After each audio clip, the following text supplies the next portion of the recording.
Vamos conservar em nossa mente que a bondade não teve início. Vocês entendem isso? A bondade não teve início. Porque Deus é eterno e Ele é bom. Porque Deus é eterno e Ele é bom, no sentido total. Mas bastou somente um anjo para inventar o pecado.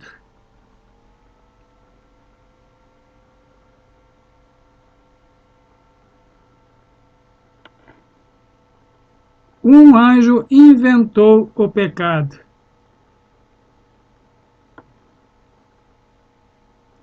E bastou somente um ser humano pecar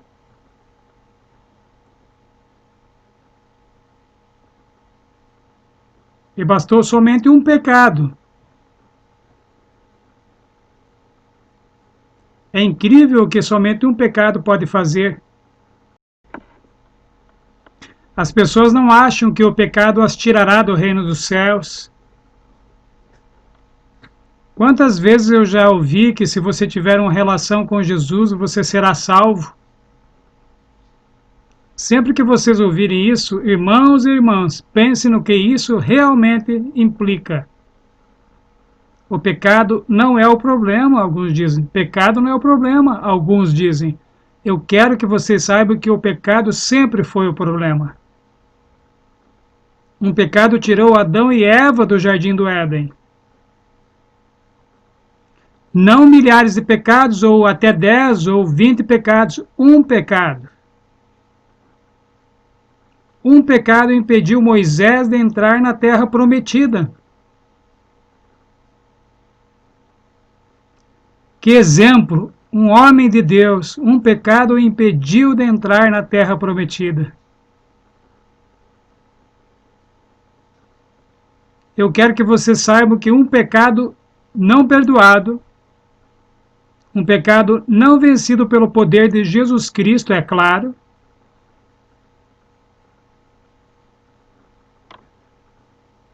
os manterá fora do céu e eternidade. Isso é quão mortal o pecado é. Não é uma coisa menor. É somente um pecadinho, somente uma mentira boba. Vocês sabem como nós somos. E nós nos desculpamos. Eu não feri ninguém. Eu te digo que você está ferindo Cristo na carne. É isso que as Escrituras dizem. Não pense que você não está entristecendo ninguém com um pecadinho, entre aspas. Pode não ser estupro, assassinato, ou roubo, ou um dos grandes pecados. Mas eu gostaria de dizer que a vocês que são pessoas puras que irão para o céu, eles serão aqueles que estarão cheios do Espírito Santo. E o Espírito Santo não pode residir no templo do seu corpo se você continua pecando. Não importa que pecado seja. Mas antes de ir em frente, eu vou deixar claro que a tentação não é pecado. Pessoas têm me procurado, não muitas, mas algumas. Uma jovenzinha, ela disse: "Oh, eu tenho pensamentos terríveis."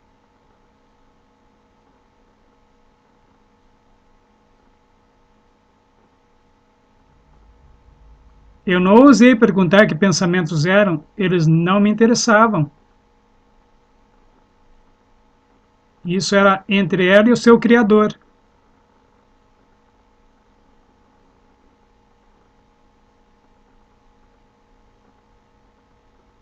Bem, eu disse, quantas vezes você seguiu esses pensamentos? Oh, ela estava chocada. Não, eu nunca fiz isso. Sabem, a tentação se torna pecado quando você faz alguma coisa. Cai naquela tentação. Ou fala sobre essa tentação. Eu tenho que pegá-lo, eu vou colocá-lo no seu lugar. Vocês sabem, esse tipo de coisa, eu digo a vocês que esse não é o método de Cristo. Ou se você eventualmente permite o pecado ao invés de dizer, ó Senhor, me dê vitória. Por favor, tire esse pensamento.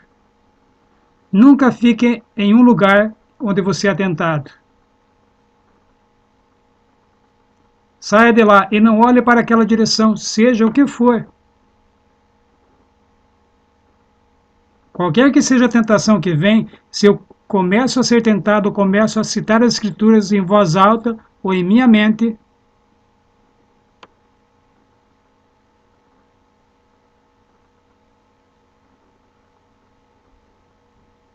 eu nem penso quais são os textos, eu somente cito e a tentação vai embora. Satanás não pode continuar tentando você se você leva consigo as grandes promessas de Deus ou as palavras das Santas Escrituras. Apenas continue falando, não diga qual seria a melhor passagem, somente continue citando, citando, citando. Eu espero que vocês conheçam muitos textos e que vocês continuem citando. A palavra de Deus pode expulsar da mente de vocês qualquer um dos piores pecados. Todos nós já fomos tentados em nossas mentes. Todos nós já fomos tentados. Jesus foi tentado, mas ele alguma vez pecou?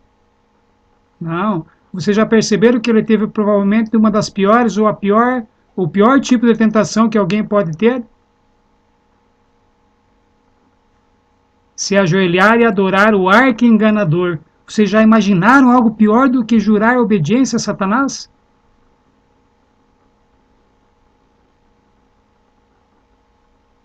Que terrível pecado seria, mas ele não pecou. O que ele fez? Arreda-te, Satanás. Essa foi a resposta. Está escrito, o homem não viverá somente de pão, mas de toda a palavra que sai da boca de Deus. Ele tinha a palavra de Deus para responder, porque ele era a palavra viva. A propósito, nós deveríamos ser palavras vivas também, porque nós temos Cristo em nossos corações e vida. Então, não pensem que a tentação é pecado, mesmo a pior tentação. Mas vocês têm que fazer algo imediatamente, e isso significa trazer a vida de Jesus em sua mente.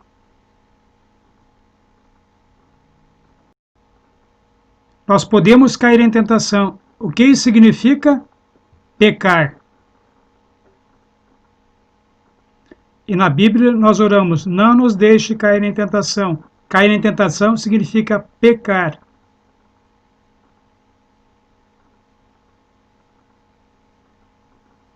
Nas Escrituras, em Marcos, capítulo 14, versículo 38, Jesus adverte os discípulos para não entrar em tentação.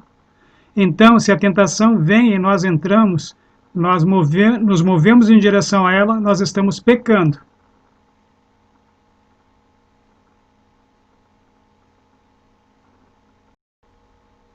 As ações, e isso deve ser um hábito. Se nós não desenvolvemos ainda, é algo que nós devemos começar a fazer. Sempre que formos tentados, devemos começar a orar ou citar textos das Escrituras.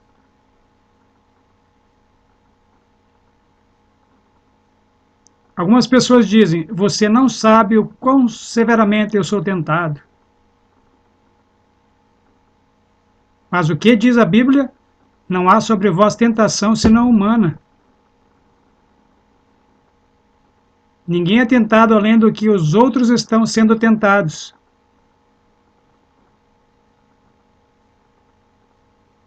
Mesmo os mais maravilhosos santos que você já conheceu neste planeta, eu tenho que dizer a vocês, eles tiveram que lutar batalhas ferozes.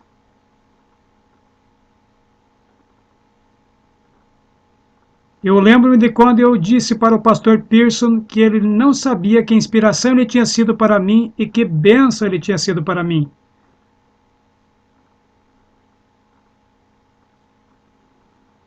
E vocês sabem qual foi a resposta que ele me deu? Colin, somente Deus e o pastor Pearson sabem Que terríveis batalhas eu tive na minha vida.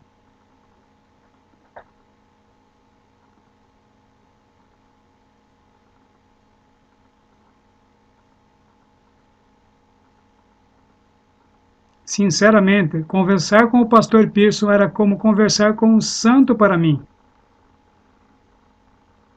Eu nunca ouvi dizer uma palavra má sobre ninguém. Eu nunca ouvi ficar ressentido com ninguém, e ele tinha boas razões para isso.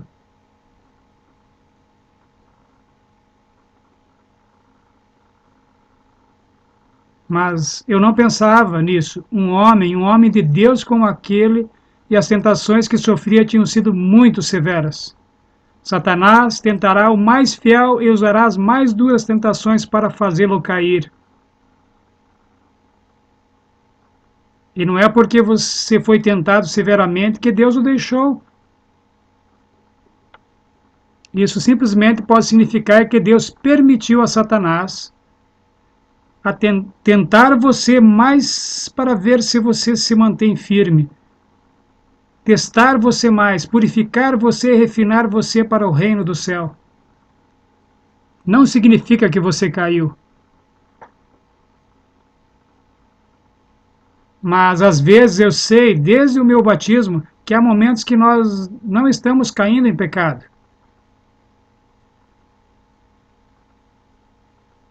Oh, quão grato eu sou por João, 1 João. Se qualquer homem pecar, nós temos um advogado com o Pai, Jesus Cristo, o justo. Como Satanás se alegra quando nós caímos em pecado. Mas não cheguem ao ponto onde você diz que não vale a pena tentar. Pessoas falaram para mim que não adianta. Mas nós temos um advogado, Jesus Cristo, o justo. Ele não quer que ninguém pereça, mas que todos cheguem até onde? O arrependimento.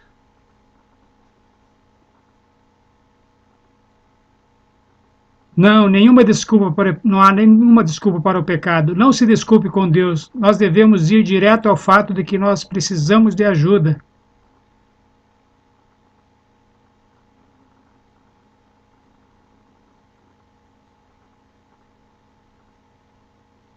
Se alguém tenta se desculpar com você sobre algo, você diz: ah, não, isso não é verdadeiro, não é genuíno.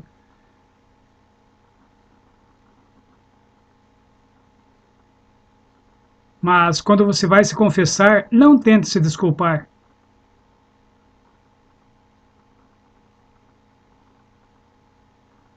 Não há desculpas, a Bíblia diz, para o pecado. Nenhuma desculpa para o pecado. Muito bem. A propósito, no final deste sermão, eu vou sugerir um último pecado que cada um de nós deve abandonar.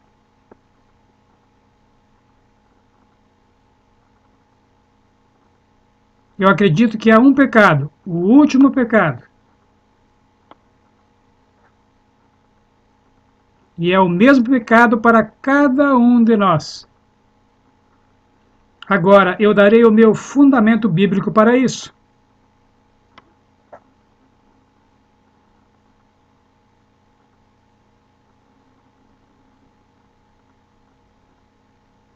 Sabem, a Bíblia... vamos ao Salmo, capítulo 4, versículo 4. Vamos abrir a Bíblia, Salmo 4, versículo 4. Se eu não abrir a Bíblia, eu não estarei pregando. Serão somente as minhas palavras. É um texto interessante, Salmo capítulo 4, versículo 4. Nós não ouvimos Salmo frequentemente. Perturbai-vos e não, o quê? Pequeis. Isso é um mandamento, não é? Isso é um mandamento. Não é uma sugestão. Está no modo imperativo. É um mandamento, está bem claro. Não peca.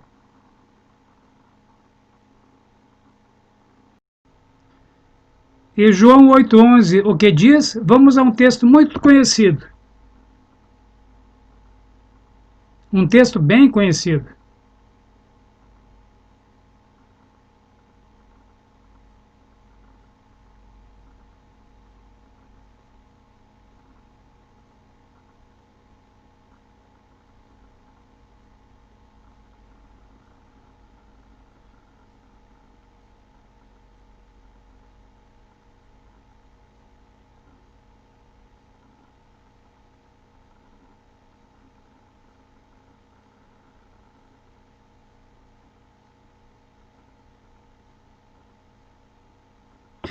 E ela disse: Ninguém, Senhor. E disse-lhe Jesus: Nem eu também te condeno.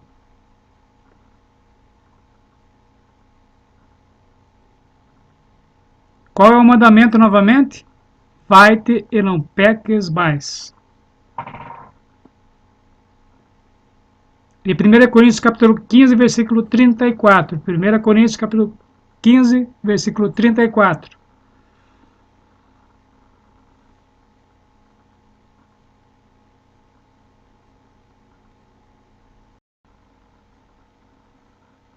Primeira Coríntios capítulo 15, me desculpem, eu estava olhando para o capítulo errado.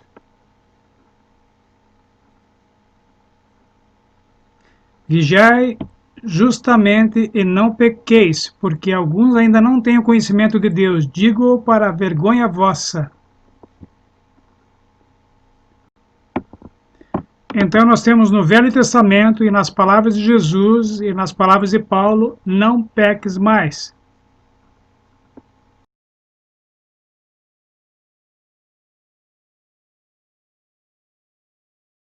Bem, um texto interessante é a 1 João capítulo 3, versículo 9. O que diz? Qualquer que é nascido de Deus não comete pecado, porque a sua semente permanece nele. E não pode pecar, porque é nascido de Deus. Vocês já chegaram ao ponto em que vocês não podem pecar? Não vamos dizer que eu estou certo que Deus vai proteger você de qualquer tentação.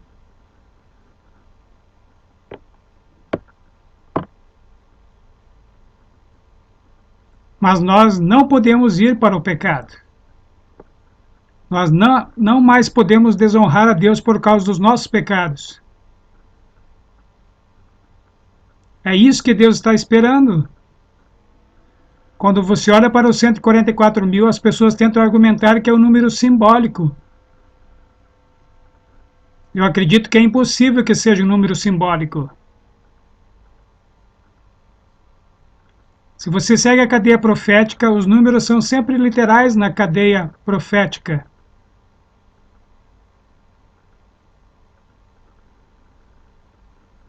Mas eles são sempre associados com símbolos. Você vai até Daniel, você vai até o Apocalipse, você tem as 7 estrelas, o 7 é literal, mas quantas estrelas? Quem são elas? Elas são os anjos ou os candelabros? As igrejas, sim, as igrejas. As 7 igrejas. Ou você volta para o Velho Testamento, as 2.300 tardes e manhãs, 2.300 tardes, mas dias são anos simbólicos. Os 10 chifres, mas os chifres são simbólicos, são 10 reinos. Então você tem todas essas situações, entendem? É isso que nós encontramos. Se você se aprofundar no estudo, você encontrará. Eu me aprofundo com muito mais detalhes no livro que aborda as 3 mensagens angélicas e os 144 mil, e a grande multidão, e o tempo do fim.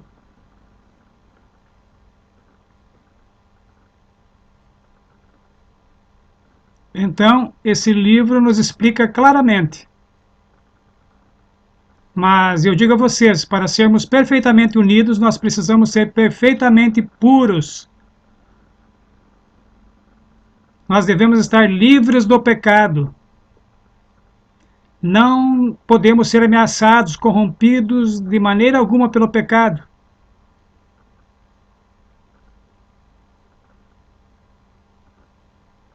Uma vez que estamos totalmente entregues ao nosso Senhor e Salvador Jesus Cristo. Vamos ao texto 2 Coríntios capítulo 5, versículo 17. Vamos à Bíblia. 2 Coríntios capítulo 5, versículo 17. Um texto muito forte.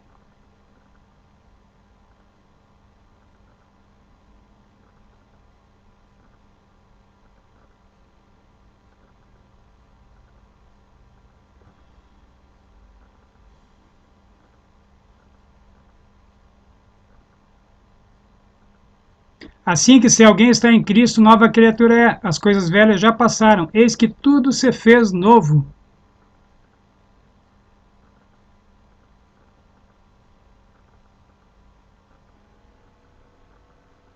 nós chegamos a essa questão de que a salvação é em Cristo.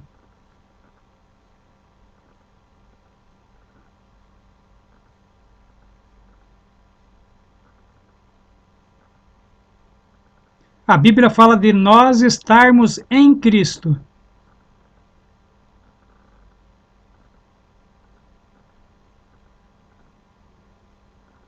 Mas também fala de Cristo estar em nós, ambas as maneiras.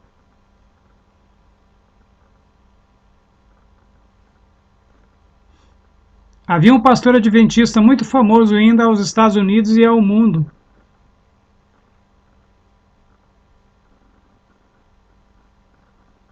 E ele sempre pregava sobre o motivo em Cristo.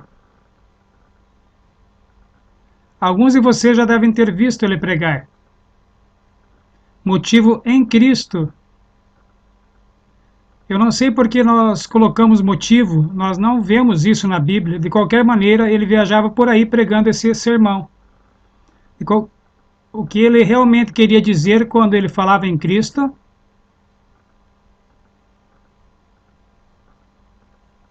Justificação junto com a salvação. É o que ele está ensinando, é sobre o que falamos ontem. Somente uma abordagem teológica agradável. Nós tivemos encontros com essas pessoas. No segundo encontro ele estava lá, e eu vou dizer a vocês, quando nós fizemos perguntas diretas a ele, ele não sabia as respostas. Bem polido como apresentador, mas quando nós fazemos perguntas mais profundas,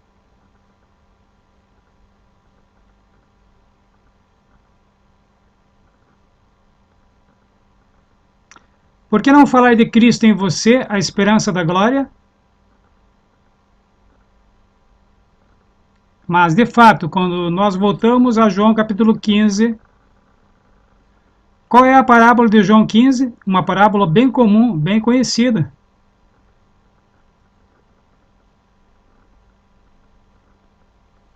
A videira e os ramos. Muito bem, eu farei uma pergunta a vocês. Está a videira no ramo ou o ramo na videira? Ou estão ambos um no outro? Eles estão um no outro. Eles estão um no outro, não estão? Contudo, se você separar o ramo da videira, quem permanece vivo? A vinha. E o que acontece com o ramo? Morre. Quem é a vinha? É Jesus, não é? Jesus é a videira, nós somos os ramos.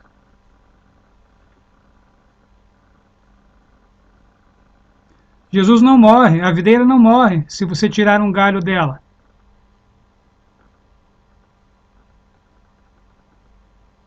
Mas se você tira o ramo, ele morre.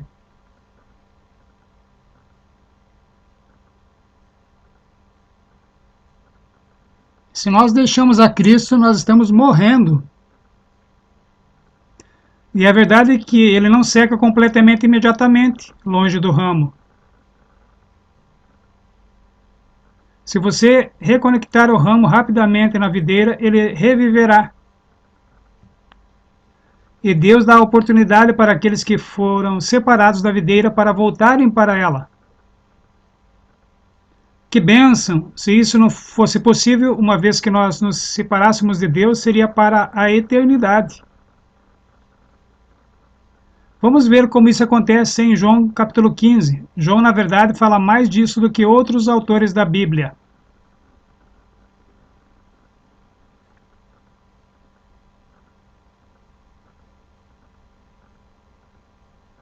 João 15, versículo 5 diz: Eu sou a videira, vós as varas. Quem está em mim e eu nele, esse dá muito fruto, porque sem mim nada podeis fazer.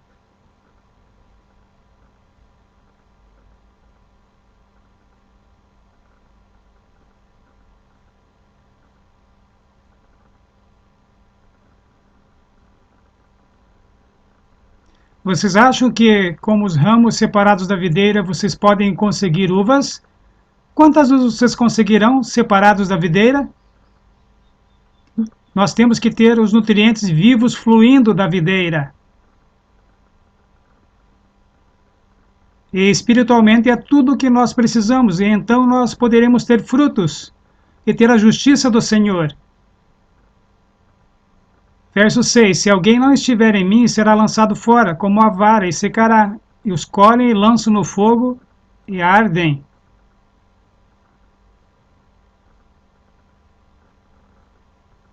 Se vós estiverdes em mim, e as minhas palavras estiverem em vós, aqui você tem os dois, um indo ao outro. Pedireis tudo o que quiserdes, e vos será feito.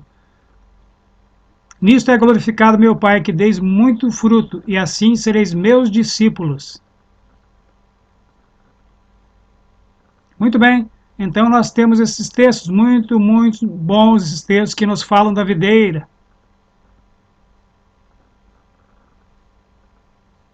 Mas há outros especiais. Vamos voltar a João capítulo 14, vamos ler do versículo 10 ao 11.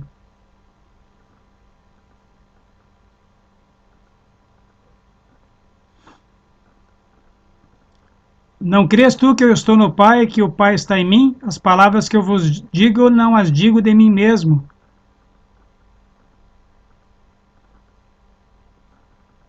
Mas o Pai que está em mim é quem faz as obras. Crede-me que estou no Pai e o Pai em mim. Por que um pregador iria todo mundo pregando somente nós em Cristo e não Cristo em nós?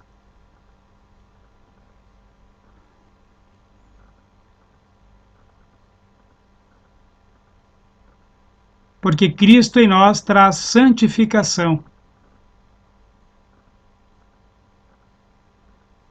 Pureza de vida. Cristo não pode habitar em nós enquanto nós estamos pecando. Isso é óbvio. Há muitos textos, mas vamos a 1 João. João volta a isso novamente na sua primeira epístola, capítulo 4.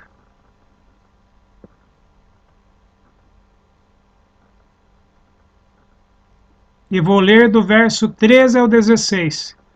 E 3 vezes nesses 4 versos eles estão juntos, inteligentemente e cuidadosamente colocados juntos.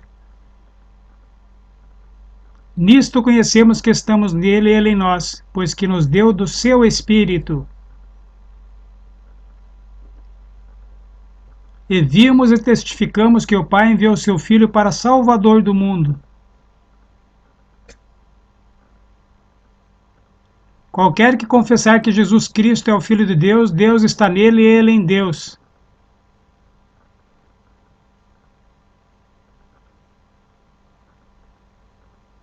Vejamos como ele fica voltando aqui. E no verso 16, e nós conhecemos e cremos no amor que Deus nos tem. Deus é amor, e quem está em amor está em Deus, e Deus nele. Então, não tentem separar e dizer que tudo o que temos que fazer é estar em Cristo. Vocês sabem que nós temos que ter Cristo em nós. O testemunho vivo em nossa vida, o Salvador vivo. Nós temos que ter sua palavra em nós para purificar nossos corações e almas. Então, Deus está esperando por nós para mantermos isso em nossa mente.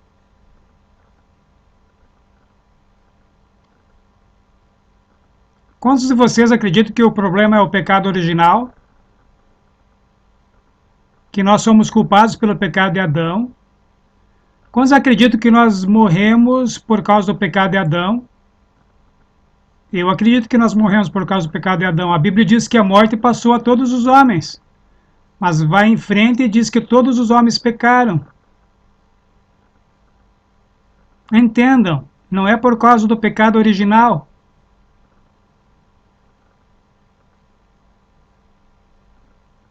É o confronto de questões sobre doutrina.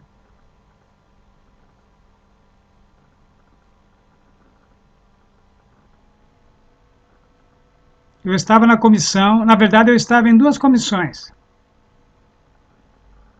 Em ambas as comissões, nossos olhos tinham que estar bem abertos. Mas eu somente percebi que eu estava na comissão de quinta, e eu sabia que eu estava na comissão da sexta, mas eu somente percebi que eu estava na comissão de quinta quando eu cheguei lá na quarta à tarde, porque tudo tinha começado à noite.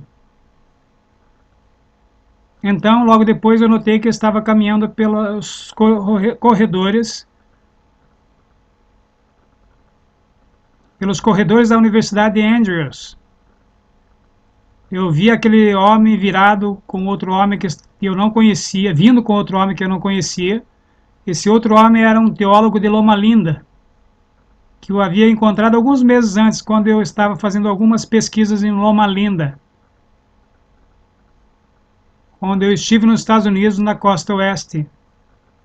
Como, irmã?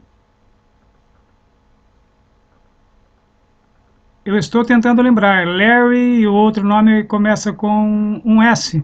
Ele também é um assistente pastor em meio expediente na igreja do campus. É somente isso que eu sei. Joe é um teólogo lá também, mas ele estava na conferência também, mas não era esse. Então eu cumprimentei Larry, dizendo que era bom vê-lo. E ele disse: deixe-me apresentá-lo ao meu amigo. Era Kenneth Samples. Claro que eu conhecia muito bem de nome, mas alguns de vocês não devem conhecer Kenneth Samples. Ele era um assistente, ele era um dos evangélicos que iam fazer uma palestra lá. Então, quando eu falei com eles,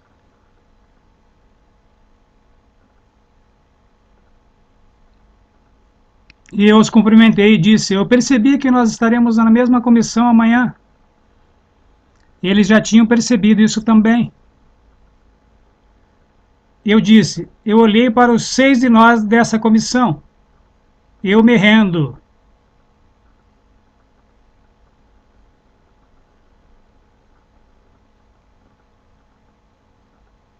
Porque eu conhecia todos os outros. 2 deles eram evangélicos e os outros 4 pareciam ser também, mesmo sabendo que eles eram adventistas.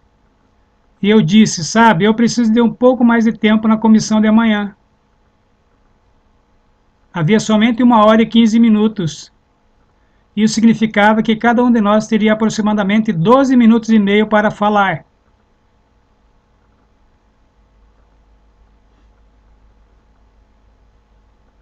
Eu disse: eu preciso de mais tempo.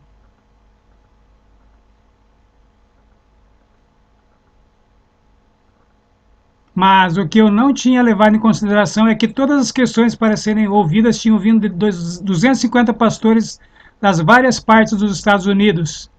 Mas eles tinham chegado com os estudantes do seminário para enviar todas as questões para as comissões.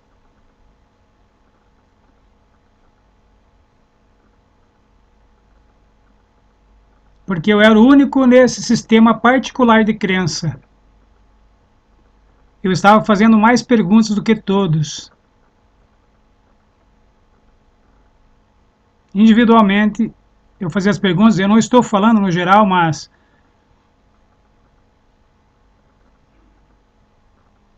e foi no meio disso que eu coloquei a minha mão. Próximo de mim estava o Dr. Knight.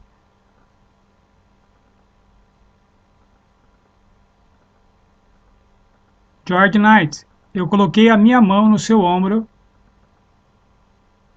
e eu disse: George, você se lembra quando você fez os devocionais no concílio anual da Conferência Geral em 1991?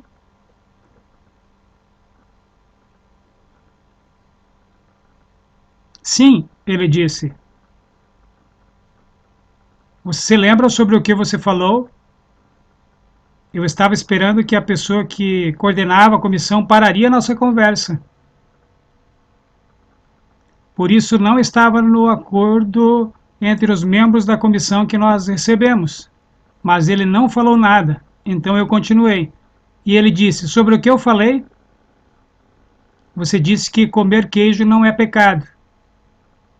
E você foi em frente, e ele disse tudo aquilo para os delegados do concílio anual.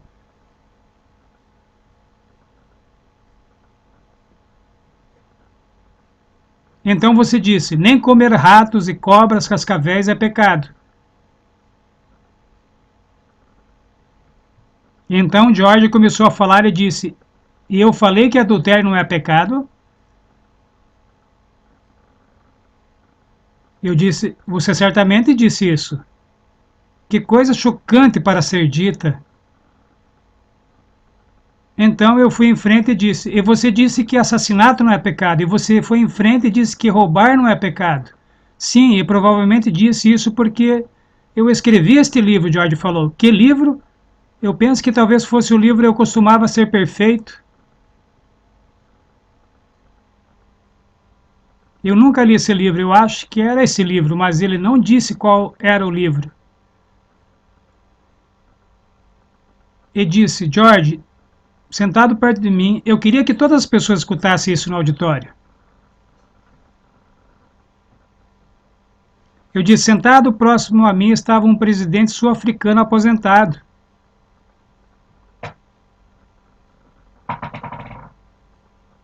Ele nunca havia ido a um evento da Conferência Geral antes. Ele nunca tinha sido escolhido para ser um delegado da Conferência Geral. Eu disse, você não sabe como ele ficou chocado ao ouvir você falar isso.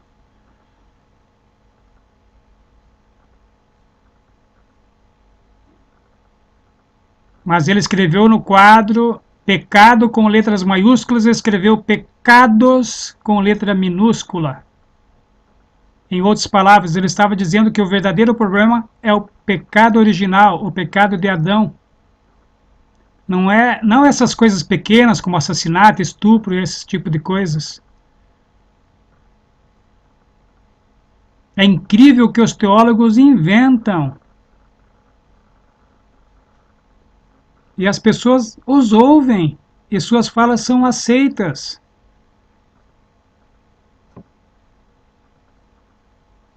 E eu continuei e disse, 1 João, capítulo 3, versículo 4, não diz que pecados são a transgressão da lei. Não pecados, diz o pecado é a transgressão da lei. Eu enfatizei bem. Eu quero que as pessoas saibam que elas não podem colocar sua confiança nessas coisas. Isso não é do Senhor Deus. Se a questão é o pecado original, se essa é a questão, que somos todos culpados pelo pecado de Adão e não por nossos próprios pecados,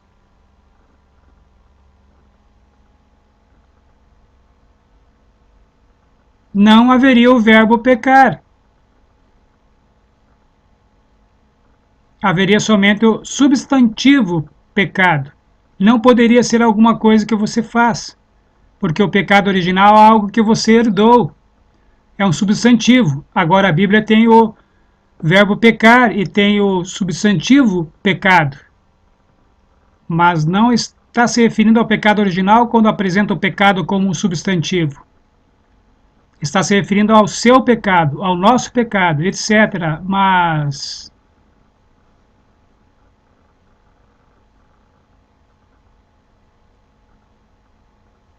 se é plural ou singular, os seus pecados estão separando você de Deus.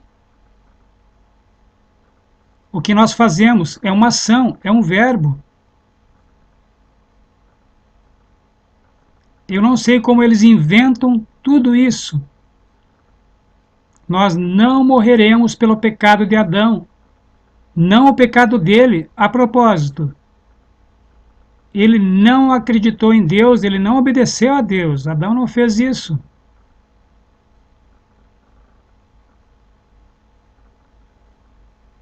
Ou nós poderíamos falar de outra maneira, ele foi desobediente a Deus. Eu não morrerei pelo seu pecado e você não morrerá pelo meu pecado. Se eu morrer, eu estou falando sobre eternamente, é por causa do meu pecado. Eu oro a Deus que esse não seja o caso de nenhum de nós aqui. Que nós tenhamos o poder do divino. Levítico capítulo 6, a partir do versículo 4. Outro texto que não se dá muita atenção, mas eu acho que é um verso muito importante.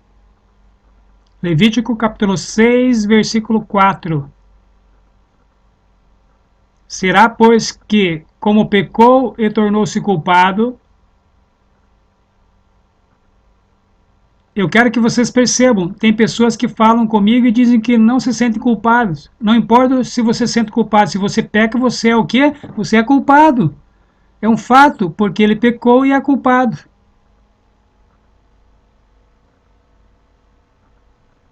Só porque você diz, um prisioneiro vai diante de um juiz e diz, meritíssimo, eu não me sinto culpado, isso muda o veredito? Não, se o juiz for sensato, é claro. Se nós pecamos, nós somos culpados. E nenhum homem ou mulher culpado estará no reino do céu. Somente o sangue de Cristo pode ser o mediador para tirar a culpa. Eu tive que aprender uma lição muito dolorosa. Quando eu fui o presidente de uma faculdade na Jamaica, eu participei em uma reunião de Constituição, eu fiquei absolutamente chocado pelas políticas desprezíveis que aconteceram lá. E a cumplicidade do presidente da divisão com isso.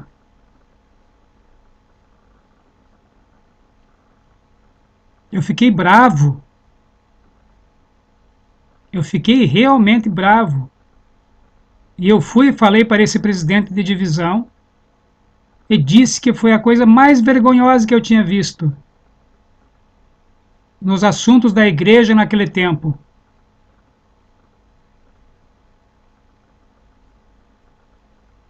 Eu posso dizer que a minha raiva não era a raiva do justo, eu posso falar sobre a diferença. Meu pescoço ficou vermelho e foi subindo e o meu rosto ficou queimando.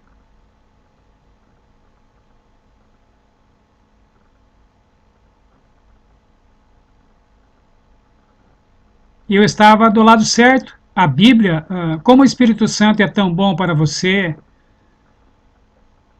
Então, Mateus 5 veio à minha mente. Se teu irmão tem alguma coisa contra você, vai reconciliar-te primeiro com teu irmão. Não comece a argumentar se você é culpado, se ele é culpado, ou o que quer que seja. Deixar ele diante do altar a sua oferta e vai reconciliar-te primeiro com teu irmão. E depois vem e apresenta a oferta. Eu pensei sobre isso, eu estava deixando a Jamaica para um compromisso que eu tinha no Union College.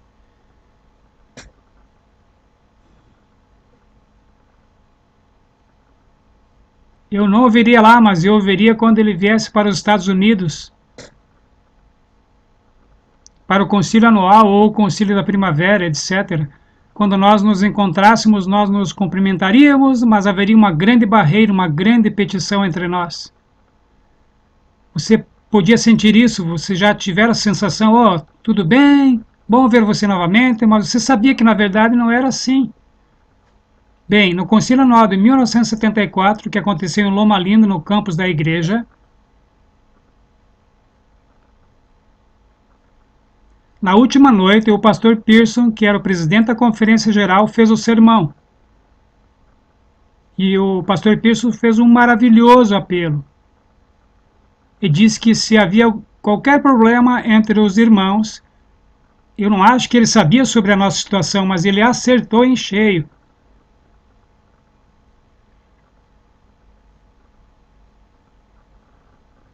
E eu olhei exatamente para a fileira. Quem vocês acham que estava sentado lá naquela fileira?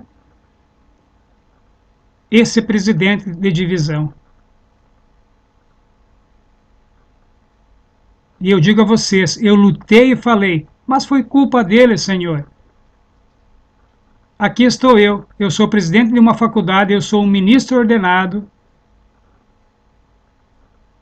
e eu estou tentando me justificar e não fazer o que é certo. Isso não é terrível?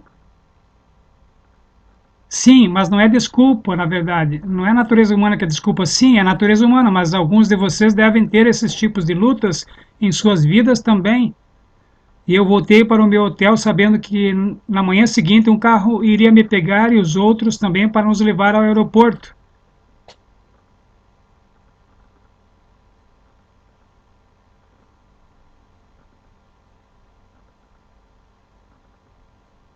E eu fui dormir, sabe? Eu não consegui dormir. Eu fiquei me virando para lá e para cá e 3 horas depois estava tarde quando eu fui para a cama. Mas afinal eu saí da minha cama, me ajoelhei e prometi para Deus que no início da manhã eu tentaria entrar em contato com aquele presidente de divisão.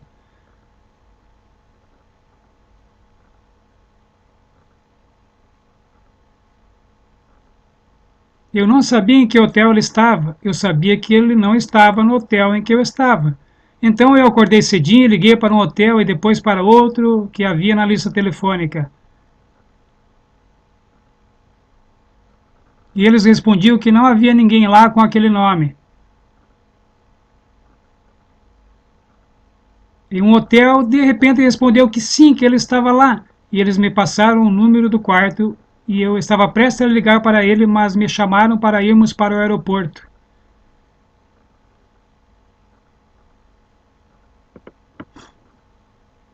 Eu sabia que eu tinha que ir, mas mesmo assim eu sabia que eu tinha muito tempo, porque eu seria um dos últimos a ir. O último daqueles naquele carro. Logo depois que eu fiz o check-in, eu liguei para ele. E felizmente, pela graça de Deus, ele estava lá. E não fiquei dando desculpas a ele. Eu disse, pastor, eu tenho total convicção pela maneira que eu tratei 2 anos atrás na Jamaica.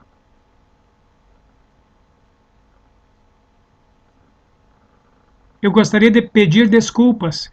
Eu não falei muitas coisas para ele, essa não era a questão. Mas eu digo a vocês, e ele foi educado e agradeceu, etc. Sempre que nós nos encontrávamos novamente, havia uma genuína amizade, uma amizade cristã. Aquele homem está descansando na sepultura hoje. Eu sou tão grato porque Deus foi paciente comigo.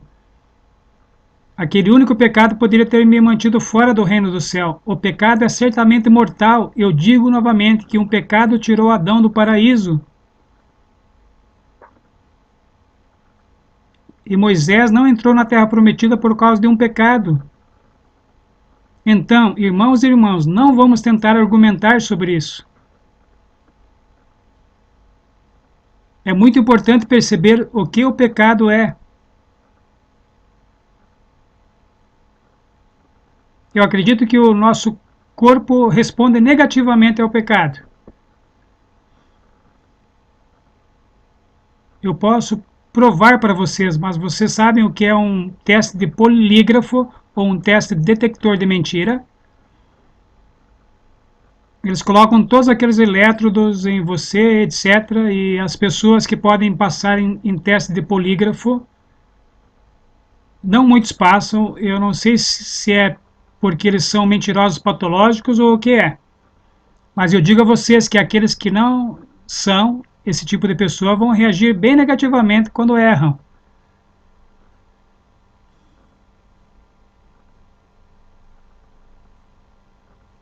E faz algo negativo aos nossos corpos. Quando eu era aluno de graduação na universidade em Sydney,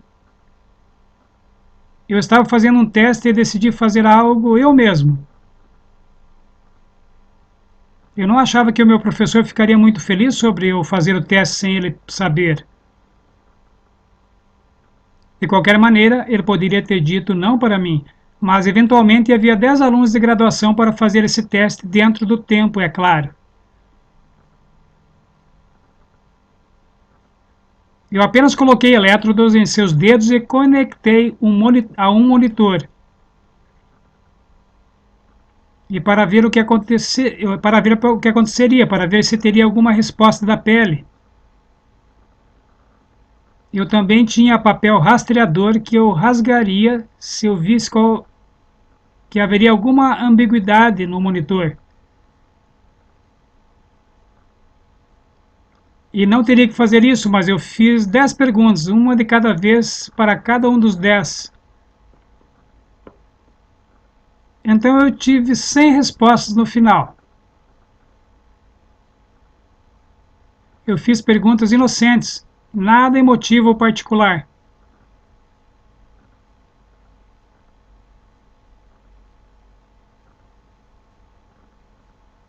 Eu perguntei qual é o seu nome, qual é a sua idade, qual bairro de Sydney que você vive, etc, etc. Perguntas comuns, eu disse para eles, eu vou fazer 10 perguntas. Eu quero que vocês respondam algumas corretamente e outras incorretamente. E não disse, fale mentiras ou tente enganar ou qualquer coisa desse tipo.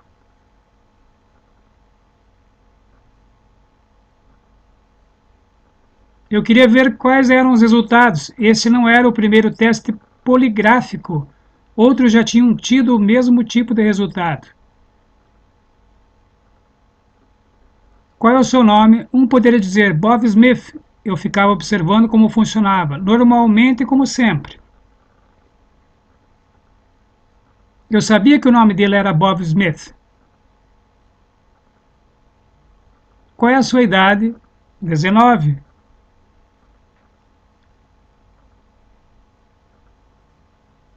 Em segundos começava a baixar e eu sabia que ele não tinha 19.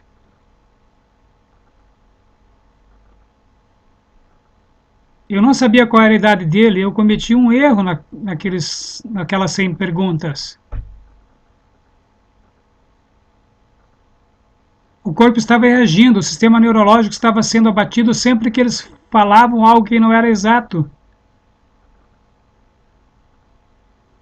Eu não sabia qual era o caráter desses jovens, não somente um, mas todos, nenhum ambivalente. Eu digo a vocês, o pecado é destrutivo. Muito bem, agora eu quero fazer uma conclusão bem rápida. Salmo 51, a confissão de Davi.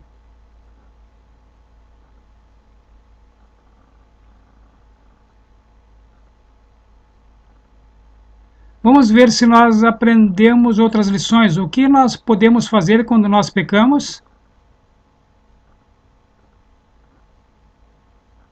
Vamos começar com o verso 3, Salmo 51, verso 3.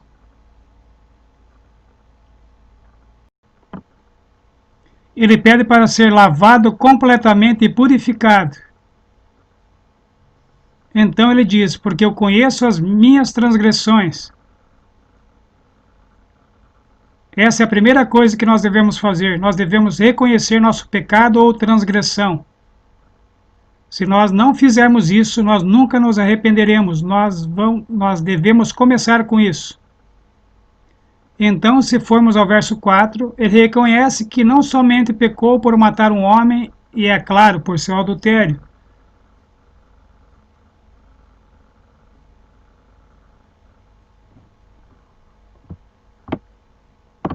Mas que ele pecou contra Deus. Todos os pecados são contra Deus, não importa que tipo de pecado seja.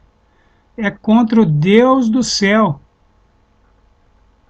É por isso que nós devemos confessar não somente para aqueles que de alguma maneira nós magoamos, mas nós temos que confessar para Deus através de Jesus. Verso 10. A transformação, a santificação, a limpeza. Cria em mim um o quê? Significa que nós temos um coração sujo quando nós pecamos. Agora você tem que ir pedir a Deus, através de Jesus, para criar um novo coração, um coração limpo.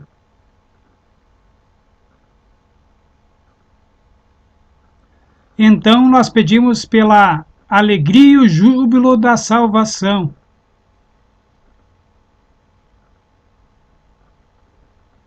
Somente então, e no verso 15, nós louvamos a Deus pelo que Ele fez por nós. E eu digo a vocês que é isso que nós estamos procurando. Muito bem, agora eu quero chegar ao nosso último ponto, o último pecado.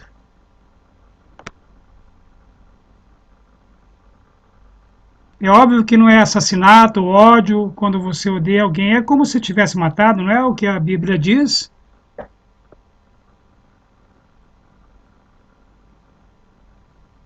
Não é roubar ou adultério.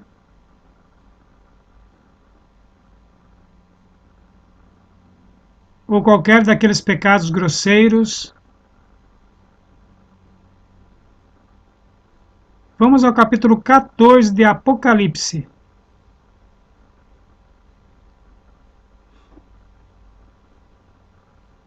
Apocalipse 14, versículo 5, falando sobre os 144 mil. Em sua boca não foi encontrado o quê? Nenhum engano. Eu quero que vocês sublinhem isso, marquem isso. Diz, porque são irrepreensíveis diante do trono de Deus. Quantos pecados? Um. Um pecado. Não há engano em sua boca. Interessante isso.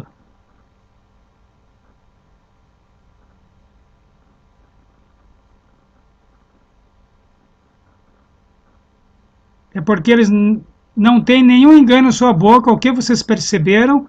Eles estão sem pecado. O coração está limpo. Não foi senão há alguns meses atrás que eu comecei a ponderar sobre isso. Eu li isso mais do que vocês podem imaginar. Mas por que somente um pecado é mencionado e diz que se não há nenhum engano em sua boca, você está pronto para o céu?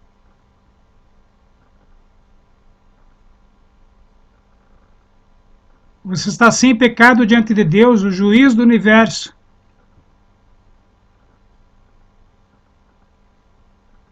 Bem, vamos a 1 Pedro capítulo 2. Pedro está escrevendo, e sabem, há palavras genéricas sobre as coisas ruins que nós fizemos ou fazemos.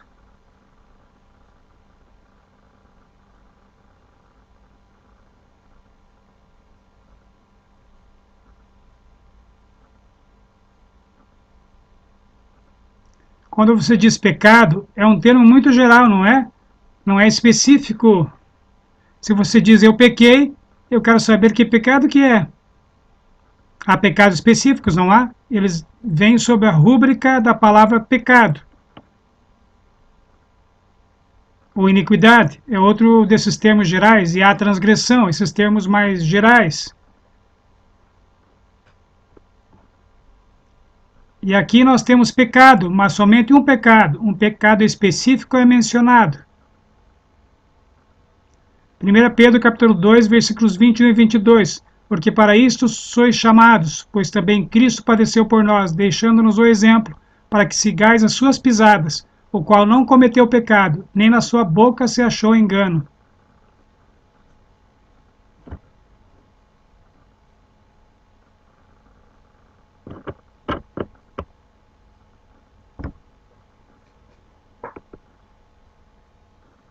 Pecado é uma categoria mais ampla, mas somente um pecado. Esse é o que eu mencionei, que está em Apocalipse, capítulo 14, versículo 4, versículo 5. Interessante, não é? Nós temos um termo geral. Se nós formos para Sofonias, você não verá a palavra engano, mas você verá porque eu falarei sobre Sofonias, Sofonias capítulo 3, versículo 10.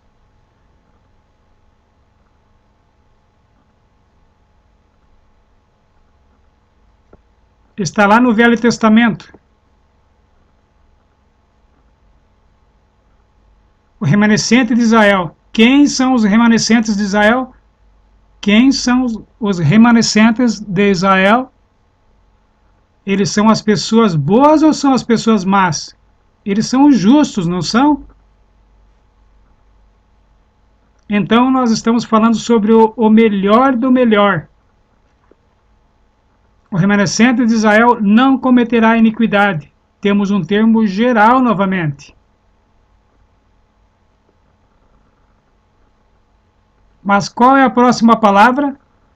Nem proferirá mentira, e na sua boca não se achará língua enganosa. Sofonias capítulo 3, versículo 13. Somente um tipo de pecado novamente, e é um pecado deceptivo. Engano é deceptivo, não é? Quando você usa engano, você está usando decepção. É uma forma de mentira. Nós encontramos nos Salmos também, Salmo 34, versículo 13. Palavras diferentes, mas o mesmo impacto aqui. Salmo 34, versículo 13. Guarda a tua língua do mal e os teus lábios de falarem o engano. Como? Esse é o Salmo 34, verso 13 que eu estou lendo.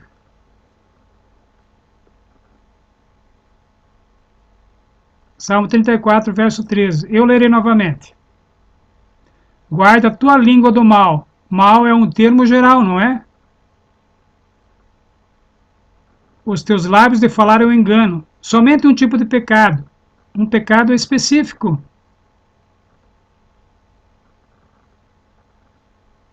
E se nós formos ao Salmo 32, versos 1 e 2, bem-aventurado aquele cuja transgressão é perdoada e cujo pecado é coberto.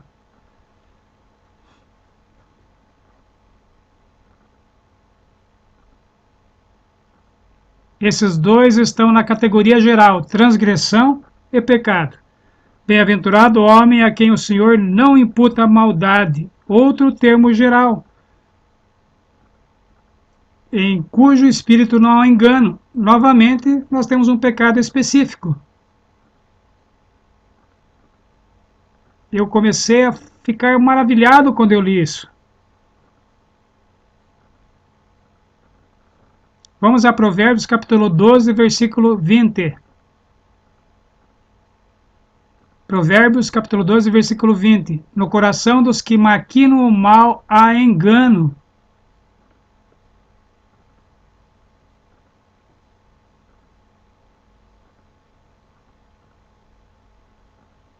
Eu pensei sobre isso. Por que é engano, ou decepção, ou mentiras, ou enganar, ou qualquer desses tipos de palavras? E me ocorreu isso. Se um homem está tendo um relacionamento com alguém que não é sua esposa,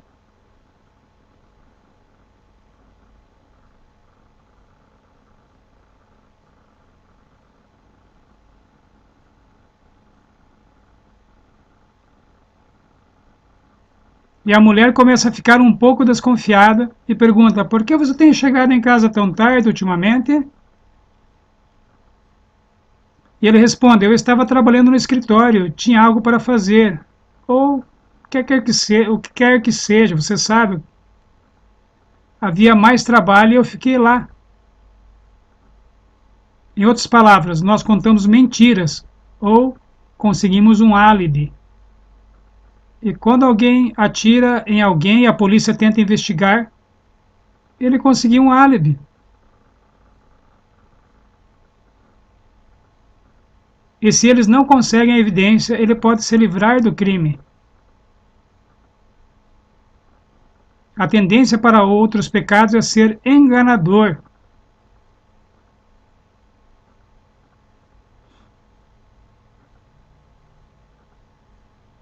Se vocês se encontrarem, irmãos e irmãs, tentando esconder a verdade,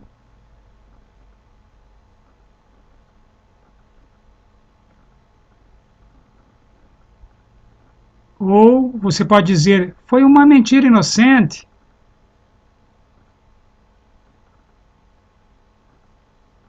um homem que é fiel à sua esposa pode olhar para sua esposa direto nos olhos.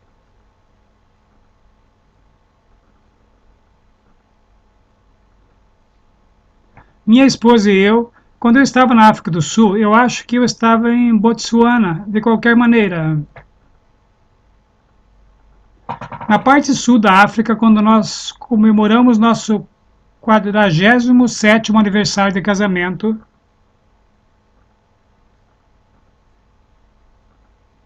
Mas eu pude escrever para ela dizendo que eu amava mais do que quando eu me casei com ela e disse isso de todo o meu coração.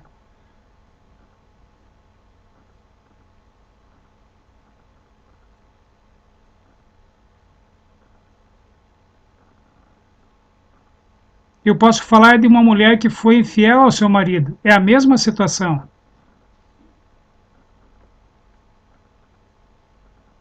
Eu digo a você, você não tem nada a esconder, você não se sente culpado. Como você pode ser culpado sob essas circunstâncias? Nós devemos ser puros por fora, como também puros por dentro.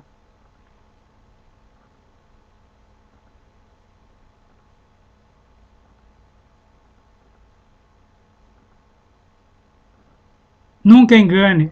E você não precisa usar de engano, você nem deveria pensar sobre o engano. Ou melhor, somente se levante e diga a verdade.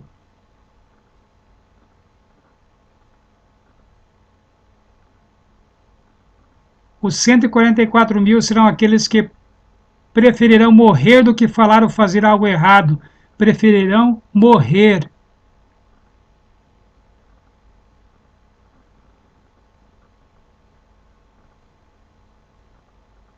Eles venceram pelo sangue do Cordeiro e pela palavra do seu testemunho. E eles não amaram sua vida até a morte.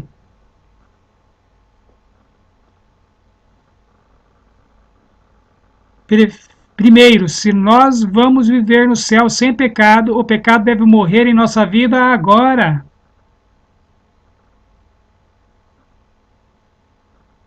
Tem que morrer, o pecado tem que morrer agora. Porque se o pecado não morrer agora, mas lembre-se, você não pode apenas dizer, eu vou me esforçar.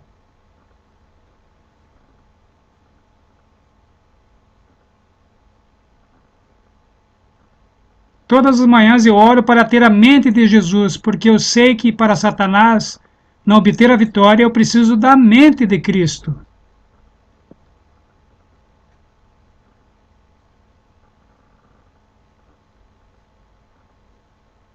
Eu permito a Deus tomar conta da minha vontade todas as manhãs. Eu fiz isso novamente esta manhã, porque a minha vontade não é forte o suficiente.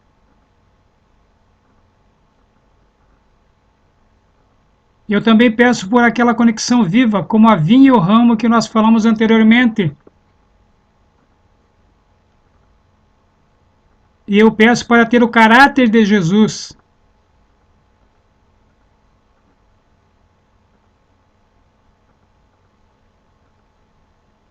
O amor de Jesus, a fé, a graça de Jesus, o caráter de Jesus.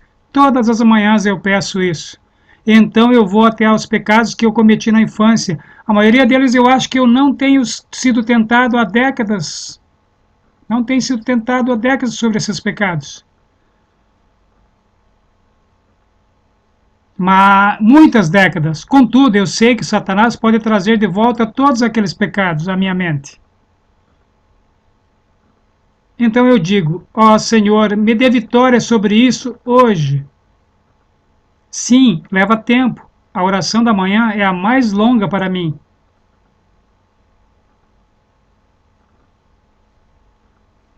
Há muitas outras coisas pelas quais eu oro também, é claro.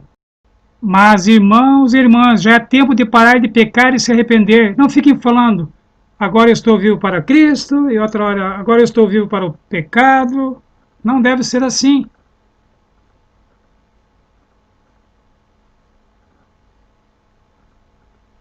E vai e volta. Deus pode nos dar vitória, e no momento que você é tentado, não deixe isso amadurecer na sua mente. Ore para que a mente de Cristo entre imediatamente e tire a tentação. E como eu disse, cite versos das Escrituras.